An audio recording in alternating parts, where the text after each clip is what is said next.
Good evening, gamers, and welcome to an episode of What I'm Playing Now. This is episode 36 of the What I'm Playing Now podcast. You can send us some emails at whatimplayingnow@gmail.com. Follow us on Twitter at What I'm Playing Now. I'm going to move my screens around here because I don't like the way that was all sized up. Google Plus. We can be found on Google Plus, plus.google.com/the +sign What I'm Playing Now podcast. And of course, check out our Twitch channel, which is at twitch.tv/What I'm Playing Now. So we're going to jump into the Whippin' update. This is basically going to be where I give you some information about what's going on with the website and what I've been currently working on. So one of the first things was we were accepted to Gamebreaker Media. So keep an eye on our Twitch page and maybe on the website. I will put some links out there for some discounts on some video games.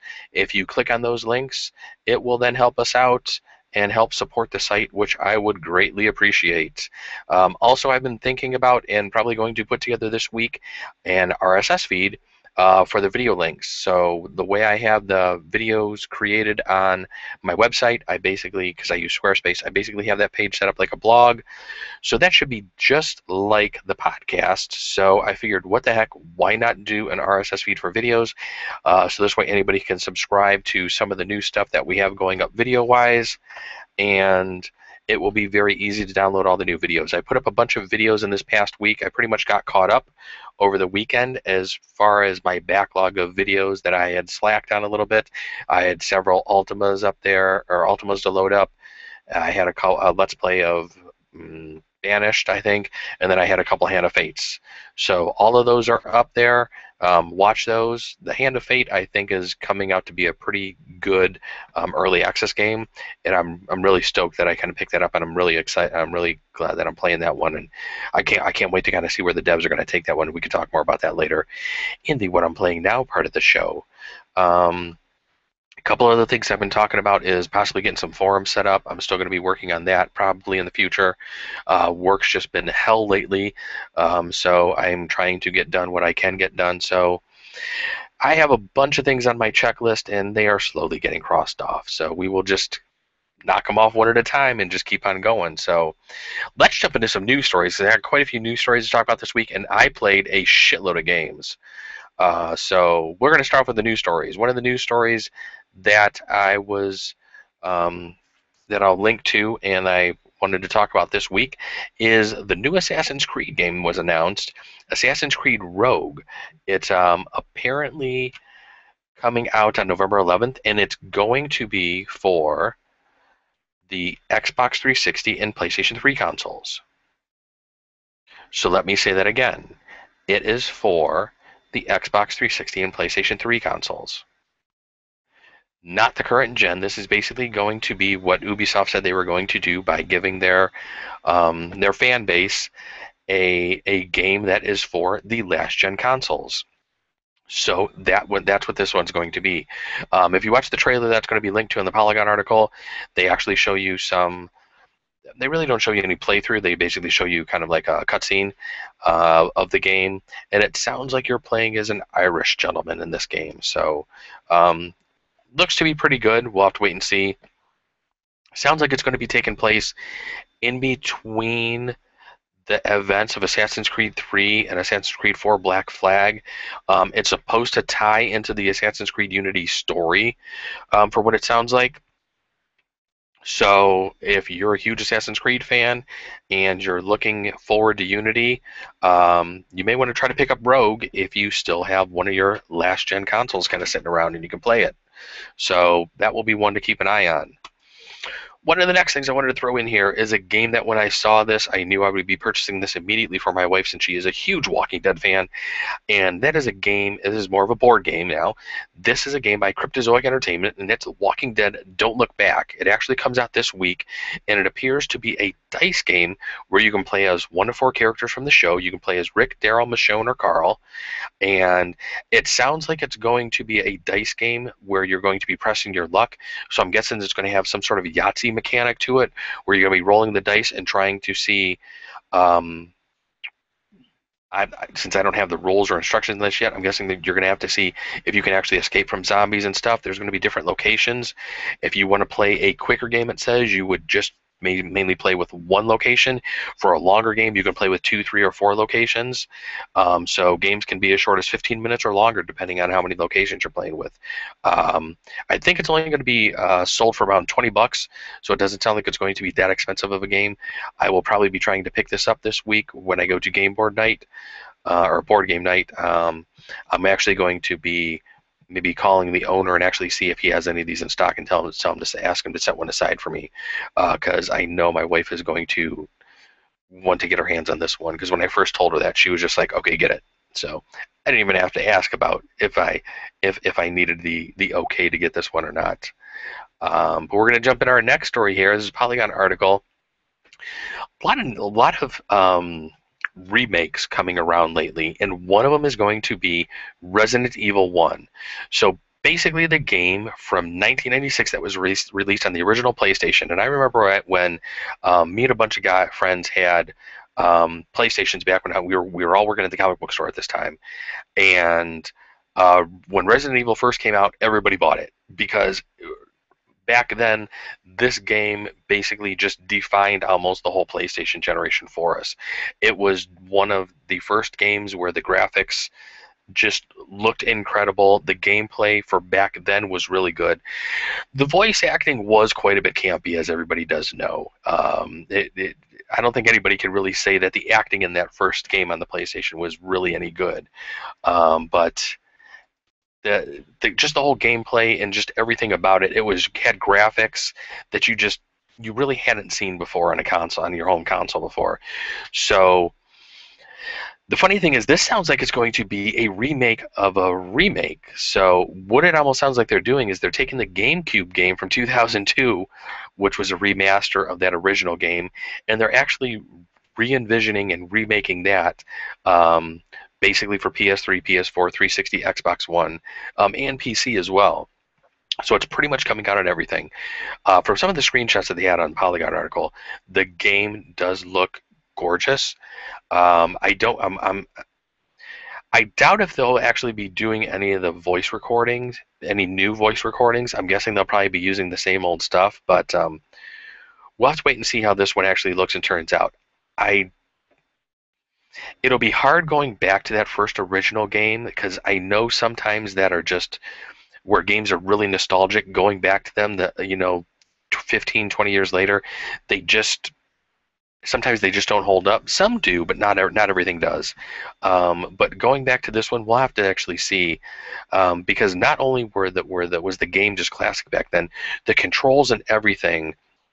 And even the quirky little camera, where sometimes you just pretty much couldn't see anything, that all just kind of just led to just a really, really great adventure in playing through that first game, and it was so much fun to be able to just enjoy that back in the day. But I'll probably pick this up. I have a feeling, because I know my wife hasn't played the original, so I think that might be a good thing for her to probably sit down and do, and maybe do a playthrough on the PS4, maybe out to Twitch and play through that original Resident Evil game. I think I may have a new segment for a show there. What can we put my wife through that she hasn't played before? And the first Resident Evil game may be a pretty good one. She's actually been wanting to get involved in some of the site a little bit, and maybe the podcast, but maybe getting her to play through a little Resident Evil, maybe on her schedule sometime in 2015 when this comes out. So speaking of streaming out onto the PS4, this is going to lead us to our next several articles. That was pretty much some of the big talk of last week, and that was Twitch. So Twitch had a lot of shit going down last week. So one of the first articles, I got articles from Polygon, from GameSpot. I tried to pull several different articles, getting a bunch of different information about it, and I've been sitting here reading on it, trying to make sure I have a good understanding and a grasp on all of the stuff that's changing, especially since I do stream out to Twitch nowadays. I just wanted to, for myself, be familiar with everything. But I think a lot of the larger streamers that are currently out there using Twitch probably a little bit differently than what I had been, or I have been. So one of the first things that they changed within their whole rule set and in the Twitch whole diagram there was that there is not going to be any more save forever feature offered to anybody, whether you are a Turbo member, whether you're a partner, or whether you're just a free user. You will not be able to save your videos forever anymore. But then this does change later on in the week. They basically kind of said split up your videos into 2 hours and move them over into a highlight reel, and highlights will basically be able to be saved indefinitely. So even indefinitely, I would not lead to believe that they would be saved forever. So indefinitely is not forever. So I think people maybe need to keep that in mind when they're reading into this, especially since I think people who basically went through and marked their things as save forever thought they would be basically there forever. Even if you break your things up into 2-hour clips, which in a later article is changed, your clips don't have to be saved in 2-hour clips anymore or increments anymore. They basically just need to be marked as a highlight. You can then save those. One of the other things that they're also going to be starting to do is up their offering of the video on demand content. So pretty much video on demand has only been available through a browser, through the web. You haven't been able to get it on your iPad or any of your mobile apps or anything. And this was something that I knew, I guess, was out there on Twitch, but never really used. I've never really used it a lot. I'm usually watching live streams if I'm going to watch anything on Twitch. And normally, if I'm watching a live stream, it's usually off on my laptop as a kind of like a secondary thing going on while I'm working on something else, and it's kind of just like background noise to me. If I want to kind of watch a game that somebody's playing that I'm kind of interested in, that I'm maybe thinking about getting myself, or maybe thinking about getting for the show, I'll watch somebody's Twitch stream and see how it is and see what it's looking like. So that's kind of let's say I use Twitch sometimes for research purposes, which I think is a pretty good idea. One of the other big changes that Twitch had was they will also be automatically muting videos that have copyrighted audio in them. So Twitch has partnered with Audio Mixology, I think was the name of it. I can't remember if that's the exact name. I will try to look that up while I'm talking. But they partnered up with this company that has some software that's basically going to go through only the video on demand stuff. It's not going to go through live videos and mute any of your stuff. It's only going to go through the video on demand stuff. So anything that you've basically marked as, asked for them to save, or that you've kind of marked as a highlight, they will be going through with this software, and if it notices and matches anything in their database audio-wise, it will mute it. Now, even if you have 30 seconds of audio in there that it found, it will mute out a 30-minute segment of the audio, and it just does a blanket mute on there. It's not going to change anything about the video. It pretty much just cuts 30 minutes of video out of that section. So that is that's very interesting, because I know there's a lot of Twitch streamers that will have a lot of music streams playing or have their own music playing in the background. I think what would probably happen to them, live plays would be fine. If they actually wanted to play those through and archive those onto Twitch, that would pretty much all be cut out. So that's going to be really interesting for them for some of the more popular YouTube or Twitch people to deal with. I myself, I upload all of my videos to YouTube, so I basically produce. After I'm done, as I'm doing a Let's Play or a playthrough, I save my video locally. I then go through and produce it and then upload it directly to YouTube and then publish it. That's kind of just how the way I started doing things. I really never thought of Twitch as kind of like a video archival site. To me, that's more of a YouTube type thing. But I know a lot of people were using Twitches for archival purposes. So I was kind of safe in that all of my videos have pretty much already been all put up onto YouTube. So I don't really have to go back and do everything. I'm not really too worried or concerned if some of my back catalog stuff falls off of Twitch, because I pretty much direct everybody to my YouTube channel anyway. So it may be nice in the future to maybe keep things up there for 60 days. So until I can get partner status and until more people can follow me on Twitch, hint, hint, if you aren't following us on Twitch, definitely follow us on Twitch. It's twitch.tv/whatimplayingnow. I would definitely like to have more follows. Wouldn't mind becoming a partner. But if I do have to pay to become just a turbo user, I wouldn't mind doing that here soon, just to be able to keep things up there maybe for 60 days so people can look at the things, especially if they're going to offer those better video on demand things. So one of the other stories that I wanted to touch in regards to Twitch was they basically had an Ask Me Anything, and in the Ask Me Anything, it sounds like, or after that was even done, their CEO came out and said, you know what, we kind of screwed up here. He basically apologized and said we should have announced some of this stuff ahead of time. They kind of just came through and just made a bunch of these changes with not much announcement. And really, they gave only three. They're giving people 3 weeks to try to go back through their back catalog and try to basically mark everything, as as a highlight. Which for some of the people that have been probably doing this for a while, and some of the highlights that are extremely long, at least they lifted the 2-hour minimum, and you can do anything as a highlight now as far as any length goes. So there were just multiple stories coming out from this week from multiple places, a lot of information. I think I pretty much have it all covered right. So I will have links to all the different stories. If you do want to get caught up on all this stuff, I think I pulled some of the best stories that I found in regards to this, and read them. If you use Twitch, these will basically explain to you kind of what's going on.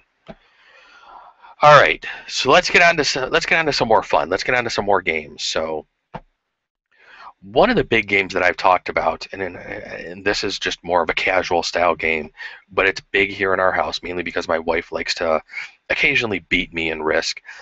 Risk is actually coming out to the they're coming out with a new version, and it's going to be on the new consoles.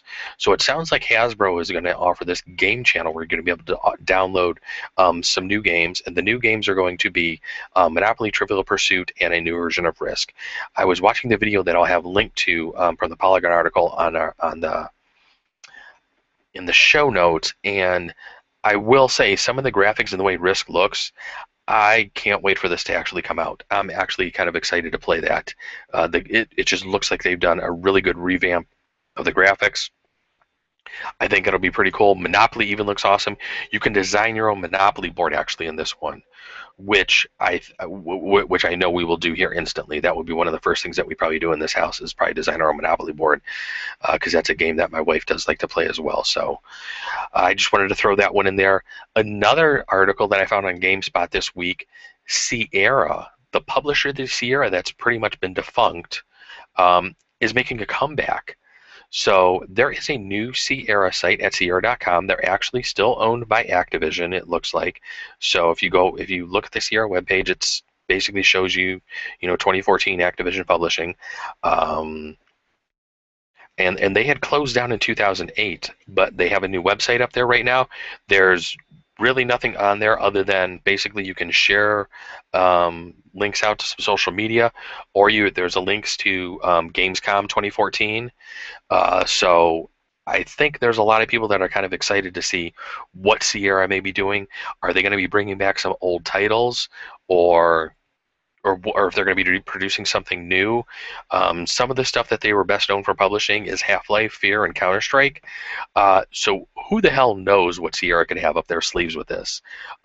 This could be pretty exciting and could turn out to be something really cool.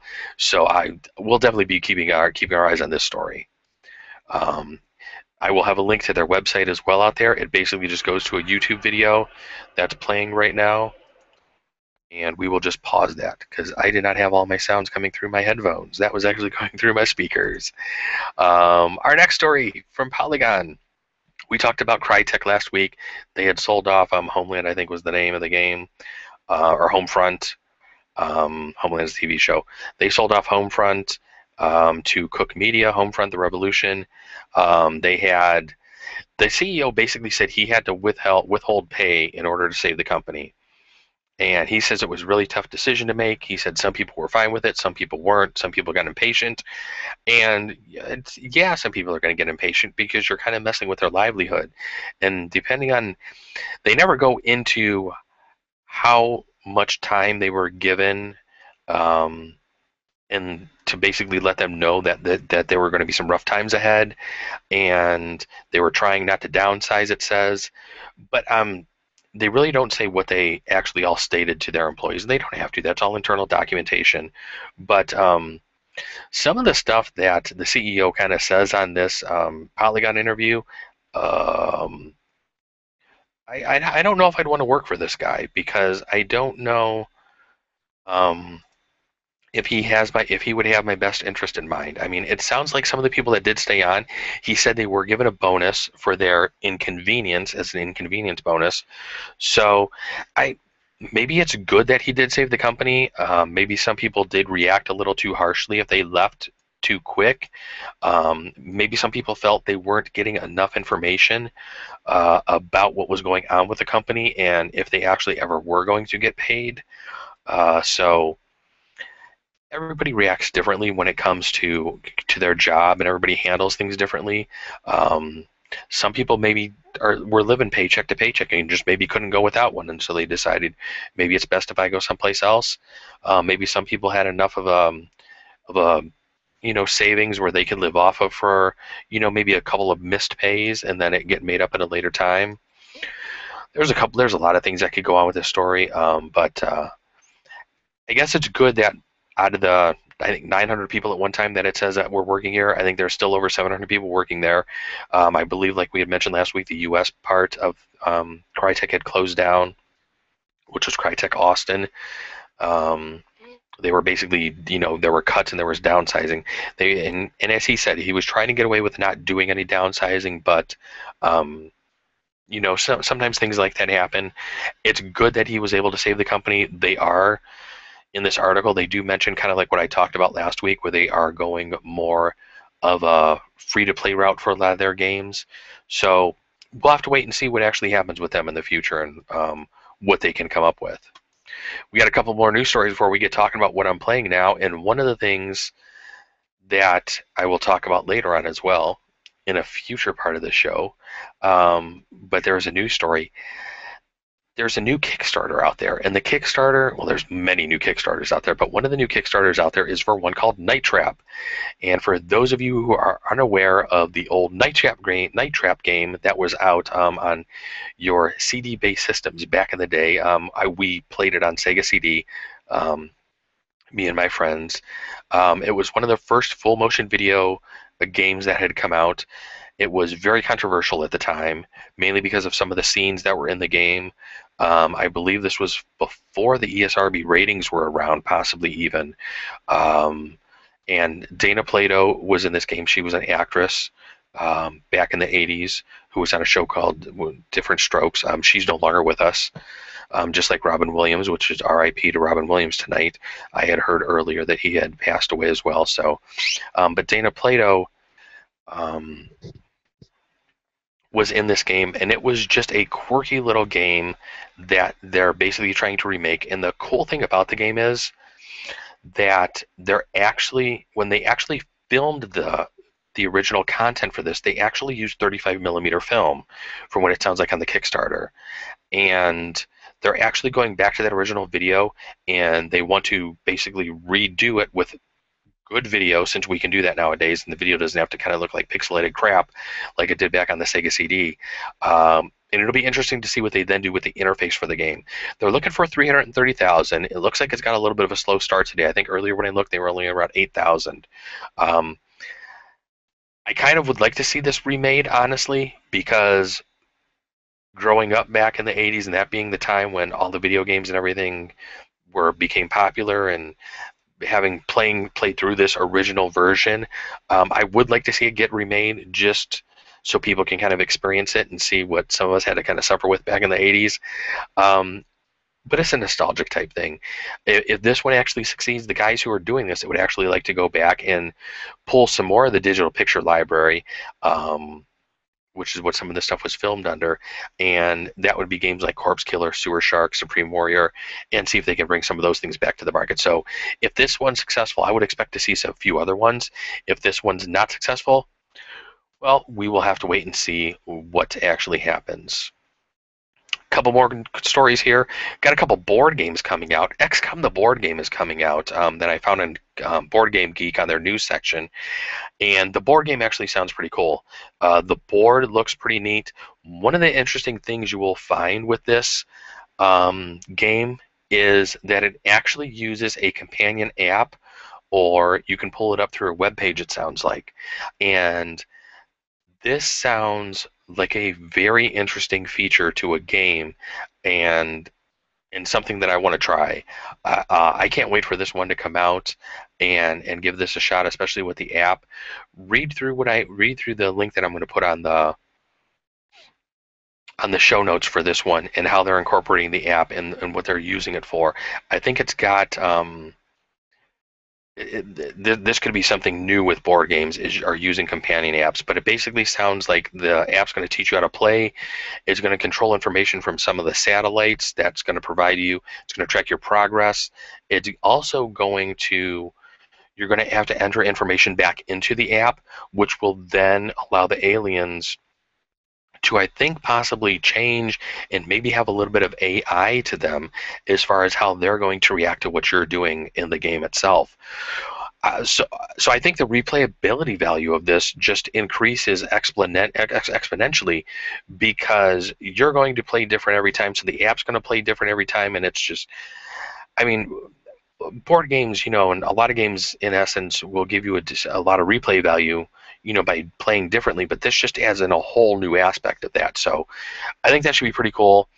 Definitely check that out. One of the other board games I wanted to mention that I told my wife we need to buy this when this becomes available. I'm hoping I can maybe get my hands on this next week if I can get it off their website. It was from Dice Tower News that I was able to find. Run, Fight, or Die. It is a zombie-style type game. It's kind of a push-your-luck type game that's using maybe some sort of Yahtzee mechanic, I would say. The link that I'm going to have in the show notes will actually have a review on there from the Dice Tower guys. It's a really good review. They show you a lot about the game. The components look really good, and it sounds like a really cool type of zombie game. And the guys from the Dice Tower are basically saying how much fun the game was, and that was something that several of them just couldn't stress enough, that the game was just built about having fun.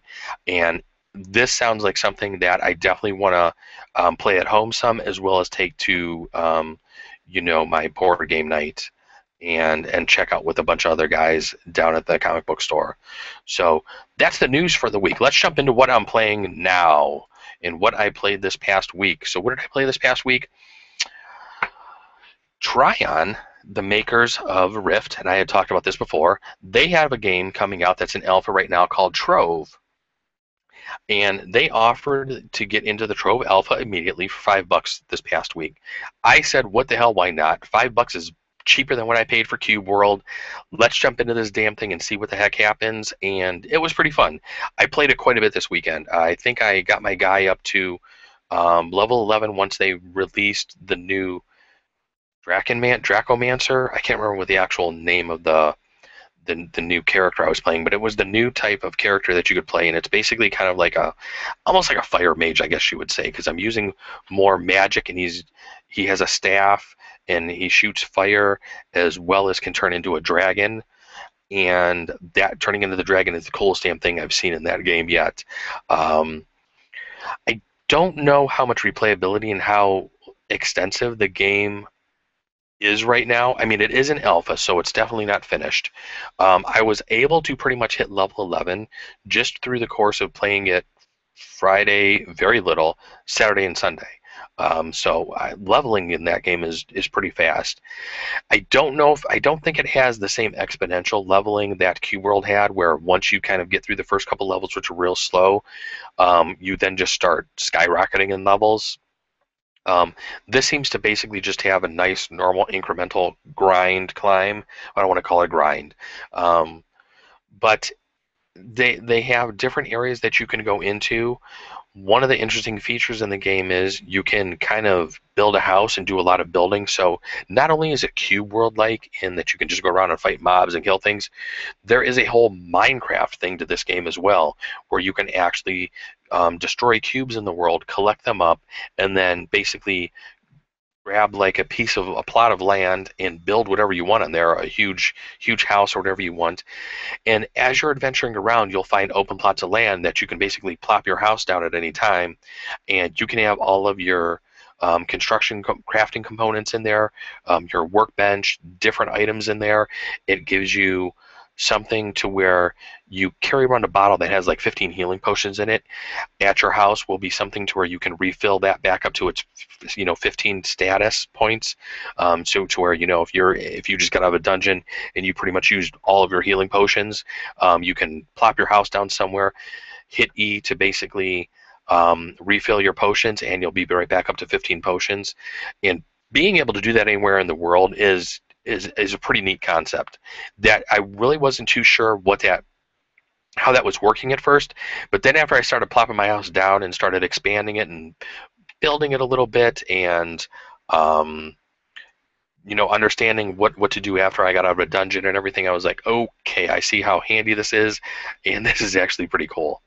Um, Trove right now for the $5 it was worth it. I believe it's going to be free to play when it comes out. I think I'm not 100% certain on that. If it's going to be free to play or not. I know the EverQuest landmark is going to be free to play. I'll have to look into see if Trove is free to play or not when it does come out. But for $5, I said, what the hell? Why not? I got into it, and I had some fun with it. I'll definitely go back to it every now and then. I don't think it's something I'm going to play continuously, like on a nightly basis right now, especially since I'm at the upper end of the game. I know there's a couple of different areas that I haven't seen yet. I kept hearing in chat something about like a Shadow Realm, or you collect these components and you can build the Shadow Key. I didn't do that yet, which I think is kind of like the current end game content right now. But I'm working up through all the different levels. I am on the last area of levels. So I'll have to see what else you can do with that game, and maybe mess around with some of the crafting and the building a little bit.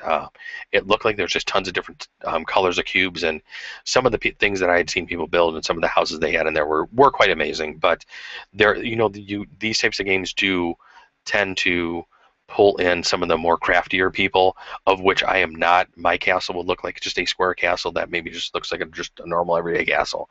I'm not really creative when it comes to that sort of shit, so I do get some fun out of that, but nobody's going to walk by my place and say, hey, look at that, that looks cool. They're going to look like, yeah, it looks like a 5-year-old did it. So um, Saturday I did a stream of Hand of Fate. I'm still having a blast with this game.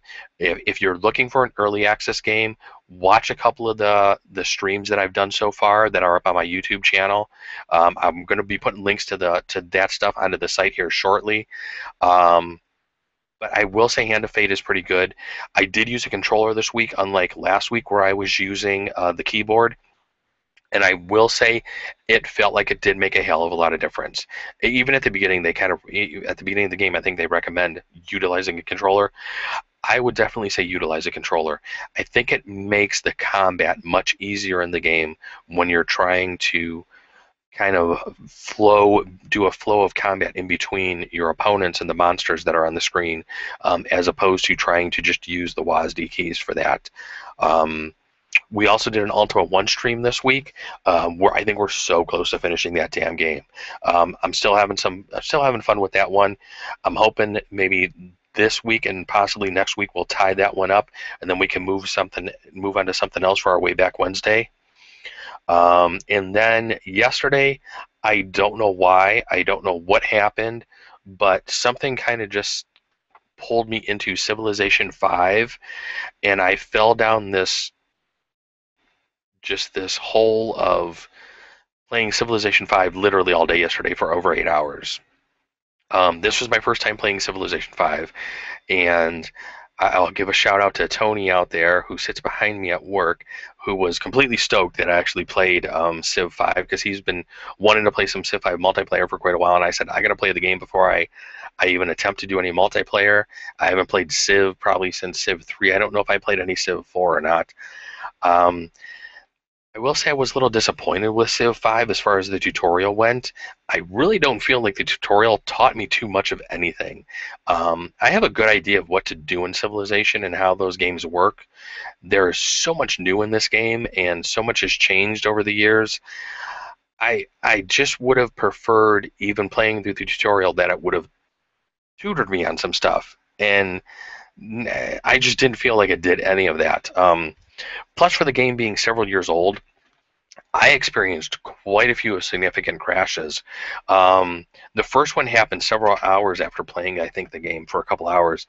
Luckily, there's the autosave feature on there, and had that autosave feature not been there, I probably would have just removed the game from my computer and never touched it again. Um, but the game did crash repeatedly on me, and I was using the DX10 DX11 style, and Tony from work was basically saying, "We'll play under DX9." I go, "I got a DX10 and 11 card. I should be able to play under that." And he was like, "Yeah, whatever." But I did check out onto the forums or onto Google, and it sounds like this is a known issue, and it sounds like this has been an issue um, for quite a while now. Some of the posts are going back almost 2 years that this rendering issue is going to, and it usually happened when you were going to talk to one of the other monarchs or one of the other leaders that were in there that were controlling a city. Um, I'm not too sure what. Hopefully, I can maybe find a fix that will cure this. I did learn to save more frequently than I was in the past, because then first I wasn't really even saving at all until after that first crash. Um, but I was having a lot of fun with Civilization 5. Since I'm playing under like the tutorial and kind of like on easy right now. I basically am just I'm amassing a huge army and kind of just steamrolling everybody right now. We'll see if anybody can stop me. I'm hoping they can't. But I've already taken over probably half of the map right now is mine. Um, and I'm probably going to be maybe try to play a little bit more tonight, maybe take over a couple more territories who I can get into war with. But I've pretty much just been concentrating on building up an army and just trying to just expand as much as possible. I really don't feel like I've been paying too much attention to my people as far as they're happy. I don't know why or how, because I'm not really giving them anything they want. I'm pretty much just building up things and just trying to just take over the world. So I've really never played Civ like that before. I usually play Civ a little bit more friendlier, I guess I would say, to where I'm not just trying to destroy everything. In this one, I'm just trying to just destroy everybody. So it's a little different for me, but I'm having some fun with it. It's kind of nice. Um, the last game I played, and I had played a couple of more games on the PS3 and PS4, but I only touched on those a little bit, so I didn't want to talk about them too much. One of the games I played a little bit on the PS3 and then on my Vita as well was a game called Dragon's Crown. I think it came out towards the beginning of this year. I think it was maybe 4 to 6 months ago. I don't think it's much older than that. I don't think it was last year when it came out. It's more of like a dungeon crawl game, and I started playing it on the Vita, and I really started enjoying it. And I had read that it was basically cross-play for PS3, to where you can get it on the PlayStation 3 as well. So after playing through maybe like an hour or so of it on the Vita, maybe an hour or two, I set it aside, played it on the PS3, and showed my wife, and I said, I think this is probably something we should try to sit down and play together. So I'm probably not going to touch that on the Vita anymore because I really don't want to kind of ruin the game. I'd kind of just like to experience that playing through with my wife and stuff. I think we'd have a good time going through that dungeon run. So that was one of the free games if you were a PlayStation Plus member for this month. And they did have some cool games out for the PS4, PS3 and Vita this month for the PlayStation Plus. All right, so I've been chatting for quite a while, so let's jump into the last segment of the show, and that's what I want to play now. So, of course, what I want to play now, one of the first things I'm going to say is Night Trap. If you have never played Night Trap before, it's just a quirky little game. You're controlling video cameras through this house in traps. There are people that are trying to get into this house, and you're trying to stop them and entrap them and capture them basically. And you're basically going through, there is a set pattern that you have to go through on your video cameras, and you just have to keep replaying it, just trying to figure it out. Or of course you could just look at a cheat on the web, because that's out there now, whereas back when the game was first out, you didn't have the internet, so there was none of that shit out there, and no gameplays. But you're basically watching through different cutscenes, because that the whole game's full motion video of in different rooms, and you try to figure out when you need to be when you need to be watching a different room with each camera, and then how you can trap the different intruders. It was just a cool little game, especially back then for being one of the first full motion video games, something that a lot of us had never seen back then or had experienced. It was the first one. So it was just super cool and very nostalgic. The other game that I wanted to play, and I can't wait for it to come out, I'm hoping I can get my hands on it next week, is going to that Run, Fight, or Die dice game. That's the zombie dice game. Definitely watch the video of the review from the Dice Tower guys. I think they give a really good explanation of the game. I think they gave a really good review. And the game looks really good. It was a successful Kickstarter. Right now, it doesn't look like you can get the game off of their website. It sounds like they're at Gen Con, I think it is, where they're actually you can pick up the game there if you were to buy it. But right now, they basically have it marked as sold out from their website. And so I'm hoping next week, once they do get back, that they do have some available. 8thsummit.net is the website that has this. So if you're going to Gen Con and you're looking for something to pick up, they have two different versions of the game. They have a $50 and a $100 version. The $100 version comes with basically a bunch of different expansions. It comes with more character boards, more zombies. You can play have more people play. The $50 game only lets you play with 4 people. The $100 game, of course, lets you play with 6. It also has all the Kickstarter stuff in there and all the expansions. So this is something that's definitely on my radar right now. And the game designer that did this, Richard Launius, I think is his name, had done Arkham Horror. So he's known for that. So if you're familiar with that board game, then you're familiar with the person who developed this. So that's just something I'm really looking forward to playing. But I think that's it for another episode of What I'm Playing Now. So just like we said at the top of the episode, send us some emails. Let me know if there's anything you'd like me to talk about. Let me know if there's anything you'd like me to discuss. Or if there's anybody that would like to come on and maybe let me interview you. Send me an email, whatimplayingnow@gmail.com. Follow me on Twitter, What I'm Playing Now. We also have the Google Plus page, plus.google.com/the+sign, What I'm Playing Now podcast. And then, of course, follow us on Twitch, twitch.tv/What I'm Playing Now. Don't forget to check for us on iTunes. Give us some review on iTunes. I could always use more review on iTunes, so we can maybe move up from the bottom of the list there, since we're one of the newer podcasts on iTunes. And you can also find us on the Xbox Music Store as well.